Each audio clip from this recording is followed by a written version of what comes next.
Guys, welcome back to my channel. So today's video is going to be my 29 and 30 week pregnancy update. I am pregnant with twin girls. You are kind of getting a sneak peek into their nursery.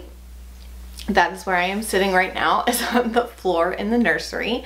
It is not done yet, so I'm not quite ready to do the nursery tour, but one of the major things that we've been waiting on is supposed to come this week. So hopefully in the next couple weeks I will have a nursery tour up for you guys, but I love this room. I love being in this room. All right, so let's just jump into what has been going on. So let's see, as far as symptoms for week 29 and 30, which by the way, can I just say like how real it is now that I'm out of the 20s and into the 30s? Like I have potentially like 6 to 8 weeks left. And that is crazy to me. I mean, I want to make it another 5 weeks. I would really like them to get to 35 weeks at the very least. But it would be really nice if we could get somewhere between, 36 and 38 weeks. That would be great. So that's kind of what I'm hoping for. They are both roughly about 3 pounds at my last ultrasound, which was over a week ago. It might even have been 2 weeks ago. They were almost 3 pounds each. So by now they're probably 3 pounds or a little over each. And boy, do I feel it.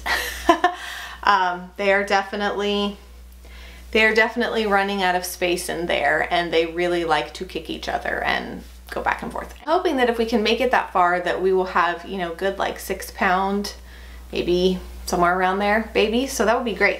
As far as symptoms go, I wrote down a few things because I always forget.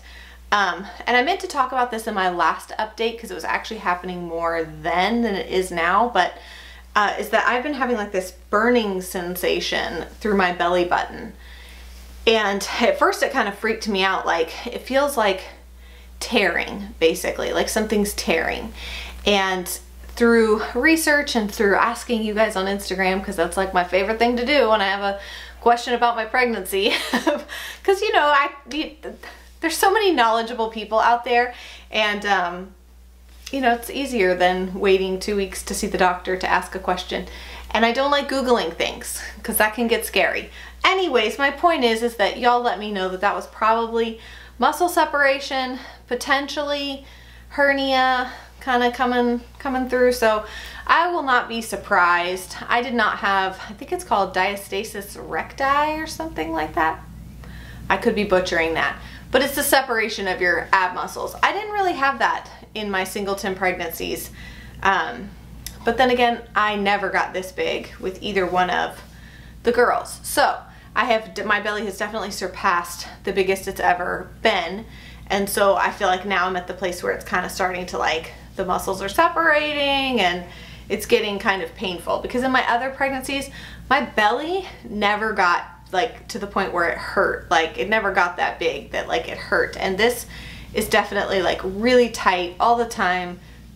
And at times there's lots of like pulling and, sensations in my sides and through my back and down low and just everywhere. Like there's some kind of almost like pain associated with the belly a little bit sometimes. So that's new for me. Heartburn. It's coming back with a vengeance. I had it really bad in the first trimester with all of my hyperemesis issues and stuff. I had really terrible heartburn, and it is definitely back. I take, I'm at the point now, especially the last couple days, where I take a heartburn medication in the morning and at night, because it's just, I have to. It just feels like a fireball sitting in my throat. So I do have like papaya enzymes and some more natural things I do. I read that, eating an apple, and I do that every morning. Like I do the natural things, but it's not enough. So sometimes you just gotta step it up to the medication, and that's where we're at now, is that I need the heartburn medication. So I take a Zantac in the morning and a Prilosec at night, and my doctor said that was fine and that she was not surprised at how bad my heartburn is starting to get. Stretch marks.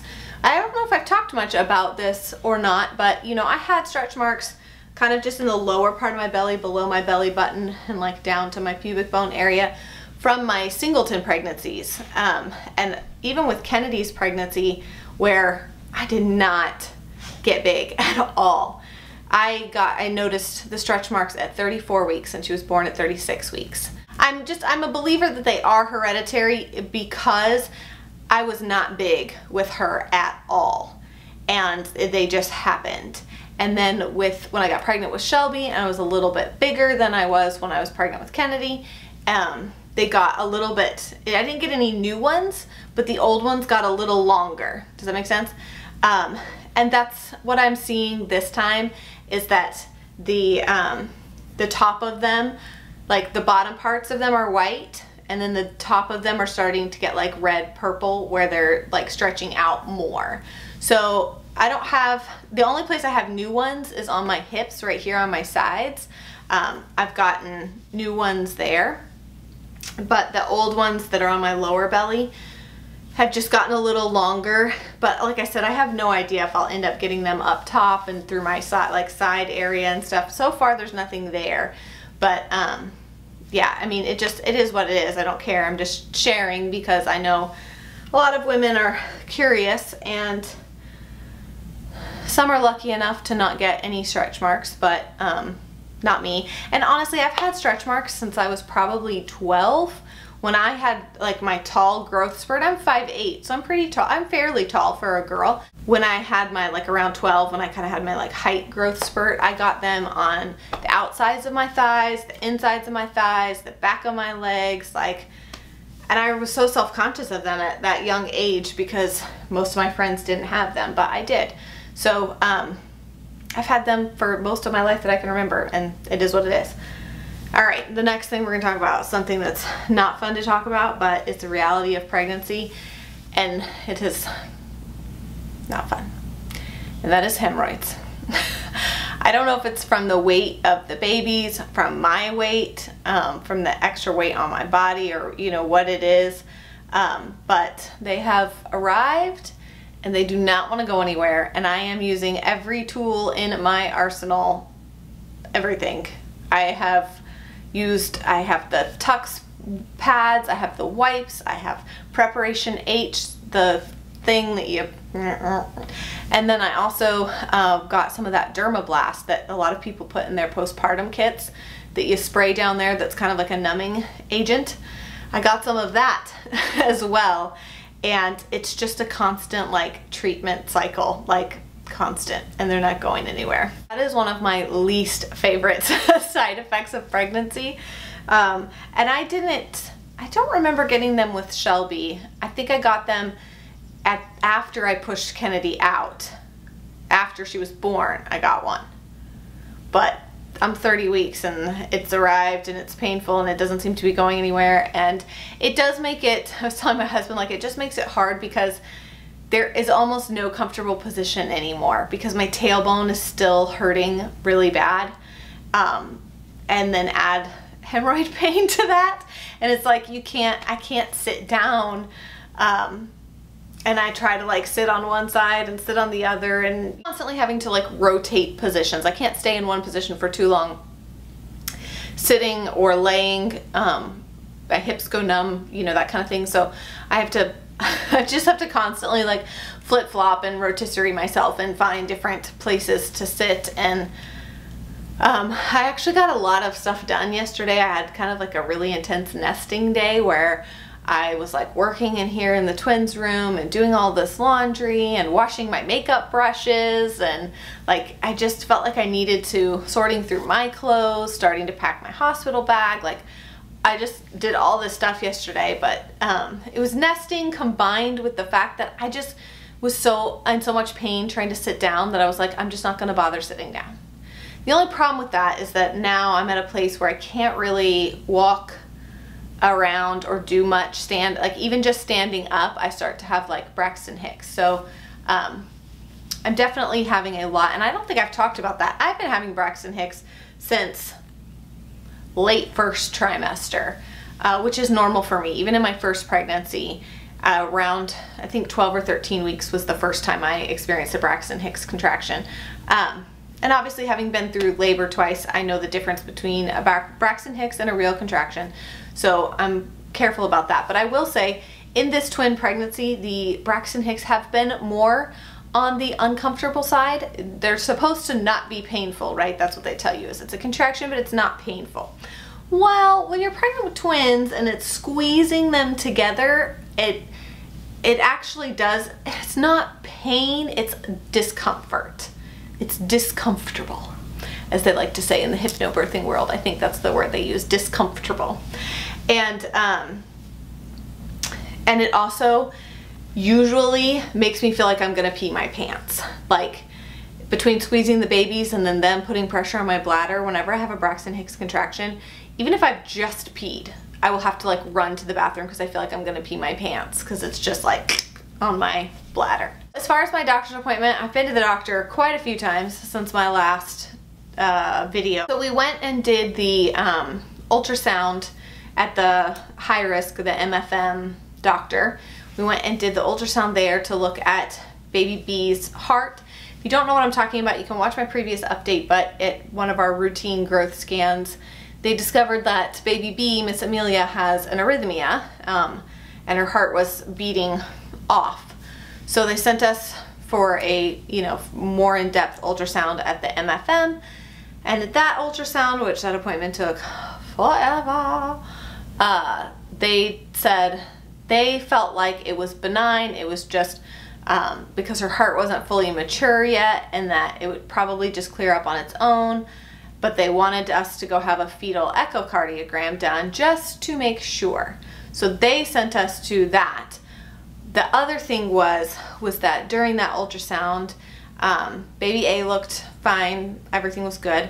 But like I said, they looked at Amelia's heart and said they thought it was probably fine. But they did also see that the lower ventricles in her brain were dilated. And it's kind of one of those things that they got to give you, like, worst case scenario, and then it's probably nothing. So like, the reality is it's probably nothing. It's probably she's just a part of the population that has slightly larger ventricles in the lower part of her brain. But it is what they call a marker for, it can be a sign of like a fetal, like a maternal infection that the baby is now getting, which is pretty rare, but it can also be a marker for Down syndrome. So we had the genetic testing done in the first trimester and it came back fine. So they said that, combined with the fact that they couldn't find any other markers on her, made them feel pretty confident in saying that they don't think that she has Down syndrome, but there's always a possibility. And so the only next step is an amniocentesis. And we did not want to do that. We felt like the risk of that sending me into labor and having them at 29, 30 weeks, it was just not worth it to us. That's a decision every couple and family has to make. Obviously, we have a daughter adopted with Down syndrome, so we're not first-time parents and stuff, so it's not quite as scary to us. We realize it's very unlikely that that's what's going on. So yeah, so we've just decided not to do the amnio. It's just not worth it to risk going into labor early and some of the other risks associated with an amnio, just to know that a few weeks sooner. Then we did go this week for the fetal echo, and they did it on both babies because if you're there, they're gonna just go ahead and look at both babies. And of course, baby A, Ivy, looked perfect, fine. And then they looked at Amelia, and the doctor came in and talked to me, and it was a really long ultrasound.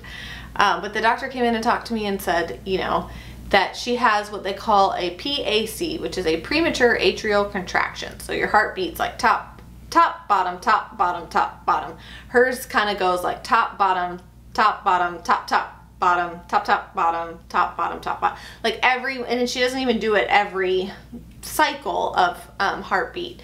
So basically, it's just, an extra contraction, and it's probably something that she will grow out of before she's born. If not, it's even more likely that she'll grow out of it by the time she's a month old.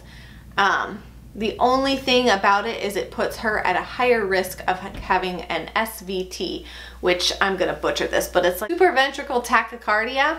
I could be totally butchering that, but basically it's like a really fast heartbeat, which is something that they would need to potentially deliver and medicate her for. Basically what that means is we will be going once a week just to have the doctor listen to her heart rate and make sure it's not going up high. And they're talking about like high heart rate of like 200, 250, 300. Like those were the numbers she used when she told me like tachycardia, like really high heart rate. So we'll go once a week until either they don't hear the arrhythmia anymore or if her heart goes into SVT, which is not likely, but just one of the things that we'll be watching for. Definitely like put my mind at ease. I have a fetal Doppler at home, so I can listen to her heart rate whenever I want. If I feel any worry, I can listen at home.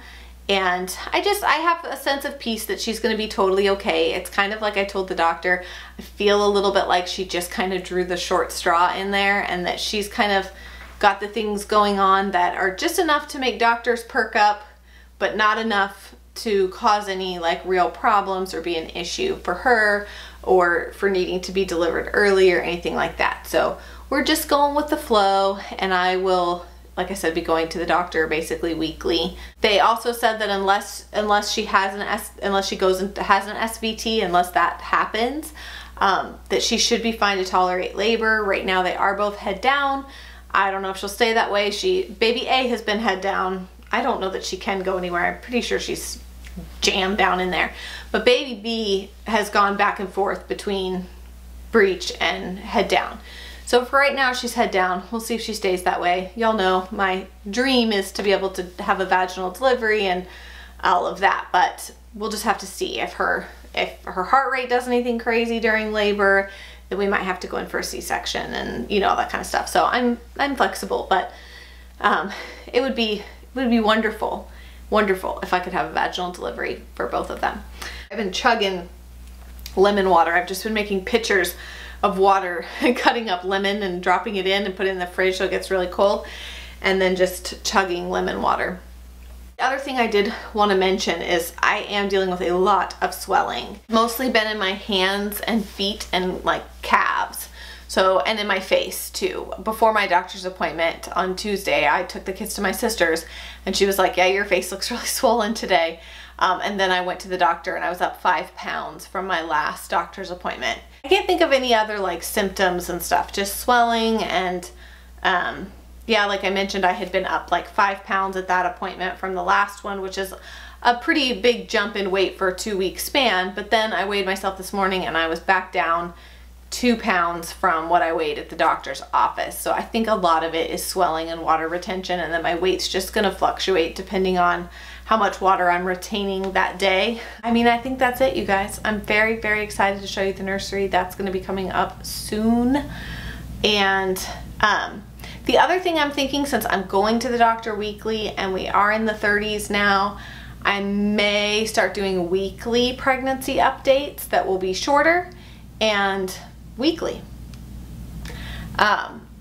So let me know if you guys would like to see that, if you would like to see a weekly pregnancy update kind of from here until they're born. Because I mean, you know, they could come at 34, 35 weeks or something. So I'm thinking about doing that because I feel like that could be fun. And then, you know, I might just do like a short update and then do my hospital bag in one video, or like a short update and what's in their hospital bag, that kind of thing. Like, you know, short update and then, you know, postpartum stuff. So I might kind of combine those other videos that I want to do with like a shorter pregnancy update, just to give you, since I'll be at the doctor every week anyways. I don't know. Let me know. What do y'all think? Would you like to see that? Show you my belly. That is what we're looking like. But yeah, that's my 30-week bump. Thank you guys so much for watching this update. I really appreciate it. I appreciate all your love and support on my last one, especially for Amelia and for, you know, the worry that I was feeling at the time about her heart and stuff. So thank you guys very much, and I will see you again soon. Bye.